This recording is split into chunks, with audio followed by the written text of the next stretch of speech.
공화정은 사람들이 덕성을 갖추고 있어야 원활하게 돌아간다고 말합니다. 몽테스키에는 공화정에 사는 국민들은 사익보다 자기의 이익보다 공익을 더 추구하고 법과 조국을 사랑하는 마음을 가질 때 안정적인 체제가 유지된다고 말합니다. 이것을 정치적 덕성이라는 말로 표현합니다. 공화정의 원동력은 즉 정치적 덕성입니다. 반면 군주정의 원동력은 명예입니다. 군주정에서는 정치적 덕성이 필요가 없어요. 사람들은 자신의 명예를 가꾸고 지키는 것이 더 중요합니다. 군주정은 공화정과 달리 수직적인 위계가 필수적인데 명예는 이러한 위계 질서에 정당성을 부여해주기 때문입니다. 공화정은 국민의 대표자들이 자기 잘못을 숨기기 위해 국민들의 위대성을 말하면서 아첨할 때 타락합니다. 그런 거 있잖아요. 자신의 부정부패를 덮고 다른 쪽으로 눈을 돌리기 위해 위대한 국민 여러분, 존경하는 국민 여러분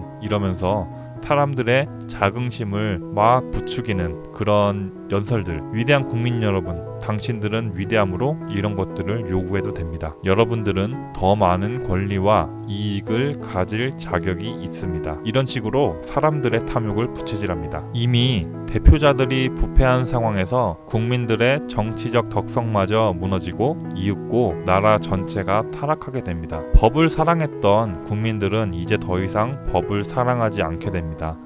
오히려 어떻게 하면 이 법망을 피해서 이득을 볼까 고민하게 되죠. 기꺼이 자기 스스로 법을 지키던 국민들은 이제 그 법을 회피하려 온갖 편법을 궁리하고 법을 사랑하기보다는 귀찮아하고 두려워합니다. 만약에 몽테스키에가 지금 우리나라에 살아있다면 우리의 공화정을 어떻게 평가할까요? 세 번째, 네 번째 파트에서 중요한 것은 재정 문제를 해결할 수 있는 정치 체제를 찾는 것입니다. 당시는 중상주의의 시대였고 상인들이 성장하던 시대였습니다. 흔히 부르주아라고 부르는 계층들이 탄생하던 시기이기도 했습니다. 신항로가 개척되면서 아프리카와 아메리카를 비롯한 수많은 식민지들이 건설되었습니다. 상업은 어느새 국가의 근간이 되어버렸습니다. 또 이렇게 발전한 상업과 잘 어울려야만 루이 14세로부터 물려받은 재정 문제를 해결할 수 있었습니다. 정치적 덕성을 원동력으로 삼은 공화정, 즉 사익보다 공익을 추구하는 공화정과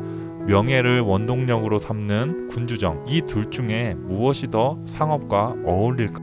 마지막 파트입니다. 여기서 중요한 것은 프랑스의 관습법입니다. 그는 프랑스의 역사를 들춰보며 프랑스가 갖고 있던 관습법들을 찾아냅니다. 프랑스의 전신인 프랑크 왕족은 최초의 국왕을 선거로 뽑았습니다. 이렇게 선출된 군주와 그를 선출한 귀족들이 지배하던 혼합정에 가까운 군주정 체제였습니다.